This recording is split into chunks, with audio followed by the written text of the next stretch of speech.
नमस्कार दोस्तों, आपने सुना होगा कि हाल ही में कई देशों ने अपने मून मिशन किए हैं और अमेरिका तो चांद पर सबसे पहला बेस बनाने की प्लानिंग कर रहा है, जिससे हम इंसान चांद पर रह भी सके और वहां के संसाधनों का फायदा उठा सके। अब यहां पर सोचने वाली बात यह है कि पृथ्वी के इंसानों के लिए लाखों किलोमीटर दूर चांद पर बस्ती बनाने से आखिर क्या फायदा होगा, और दूसरी बात, चांद पर बेस बनाने के लिए कौन सा देश कितना तैयार है और इससे हमें क्या बेनिफिट मिलेगा। इन सभी बातों को आज हम आपको विस्तार से समझाएंगे। तब तक आप चैनल को सब्सक्राइब करें और अगर वीडियो पसंद आता है तो एक लाइक जरूर करें। तो चलिए शुरू करते हैं। नासा के अपोलो मिशन के जरिए 1959 में पहली बार किसी इंसान ने चांद पर कदम रखा था, लेकिन अब 50 साल बाद स्थिति कुछ ऐसी है कि अब निजी प्राइवेट कंपनियां भी लूनर मिशन लॉन्च कर रही हैं। पिछले कुछ दिनों में इंट्यूटिव मशीन्स नाम की प्राइवेट अमेरिकन कंपनी ने चांद की सतह पर अपना मून लैंडर सक्सेसफुली उतारा था और जापान ने भी अपने स्पेसशिप की सफल लैंडिंग कर रिकॉर्ड बनाया था। इससे ये बात तो साफ है कि हम इंसानों ने इतनी टेक्नोलॉजी तो विकसित कर ली है कि हम अब उसके जरिए चांद तक आ जा सकते हैं। अब जानते हैं कि इंसानों में चांद पर जाने की होड़ क्यों है दोस्तों। इसका एकमात्र कारण है चांद पर के संसाधनों का भंडार। हाल में चांद पर iron, titanium and other work elements की मौजूदगी का पता चला है। क्लेम किया जाता है कि यहां ऐसा बहुमूल्य खनिज का भंडार हो सकता है जो पृथ्वी पर दुर्लभ मात्रा में ही पाए जाते हैं। चांद पर उपलब्ध संसाधनों का इस्तेमाल किया जा सके, इसके लिए कई देशों ने अमेरिका के साथ आर्टेमिस समझौता भी कर लिया है। इस आर्टेमिस समझौते का लक्ष्य चांद पर आपसी सहयोग से बेस कैंप बनाना और संसाधनों की खोज करना है। फरवरी 2024 तक भारत, कनाडा समेत 36 देशों ने इस समझौते पर हस्ताक्षर किए हैं। अगर आप इस आर्टेमिस समझौते के बारे में डिटेल में जानना चाहते हैं तो इसके वेबसाइट की लिंक हमने डिस्क्रिप्शन बॉक्स में दी है, आप वहां से चेक कर सकते हैं। अब पॉइंट पर वापस आते हैं।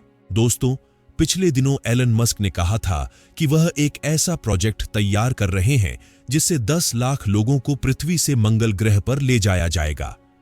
हालांकि मार्स पर जाने से पहले चांद को फतह करना होगा।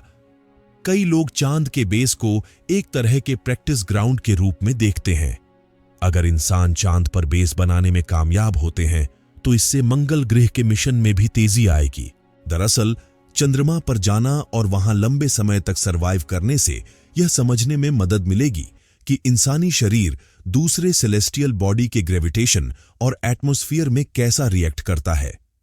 इससे हम बेहतर ढंग से समझ पाएंगे हैं कि मार्स जैसे किसी खगोलीय पिंड यानी सेलेस्टियल बॉडी पर रहने से हमारे हेल्थ, स्लीप साइकिल और साइकोलॉजी पर क्या प्रभाव पड़ता है। रिसर्चर्स की राय है कि चांद को बेस बनाकर वहां से मंगल ग्रह के लिए अंतरिक्षयान भी भेजे जा सकते हैं। अब जानते हैं कि मून पर बेस बनाना स्पेस मिशन और नए स्पेस प्रोग्राम के लिए कैसे फायदेमंद रहेगा और कैसे इंडस्ट्रीज को बूस्ट मिलेगा। दोस्तों, चांद का ग्रेविटेशन पृथ्वी की तुलना में कम ताकतवर होता है। इसका फायदा रॉकेट को लॉन्च करने में उठाया जा सकता है। दरअसल पृथ्वी से रॉकेट को लॉन्च करना काफी महंगा होता है, क्योंकि चांद की तुलना में पृथ्वी के ग्रेविटेशन से बाहर निकलने के लिए काफी ज्यादा फ्यूल खर्च होता है। अगर चांद पर बेस बन जाता है तो वहां से रॉकेट लॉन्च ज्यादा फायदेमंद होगा। लूनर बेस और स्पेस मिशन से नए उद्योगों को बढ़ावा मिलने के साथ साथ जॉब अपॉर्चुनिटीज भी बनेंगे। नासा की रिपोर्ट के अनुसार मून टू मार्स कार्यक्रम से स्थानीय के साथ साथ स्टेट इकोनॉमीज को अच्छा खासा बेनिफिट होगा। इससे हजारों नई नौकरियां बनेगी। इसके अलावा देश के रेवेन्यू में अनुमानित $1.5 बिलियन का इजाफा भी होगा। अब जानते हैं कि कब तक चांद पर मानव बेस बन जाएगा। हाल ही में भारत, जापान समेत कई देशों ने चांद पर अपने मिशन भेजे हैं, लेकिन इनमें से कई मिशन अपने लक्ष्य को पूरा करने में असफल रहे। भले ही 1959 में इंसान चांद पर पहुंच गया था, लेकिन उसके 5 दशक बाद भी चंद्रमा पर मिशन भेजना इतना आसान नहीं हुआ है। चांद पर बेस यानी अड्डा बनाने की बात करें तो इस रेस में फिलहाल सबसे आगे अमेरिका चल रहा है। अमेरिका का प्लान है कि 2030 के आसपास तक चंद्रमा पर एक स्थायी मानव चौकी स्थापित हो जाए, लेकिन इस मिशन में पहले ही देर हो गई है।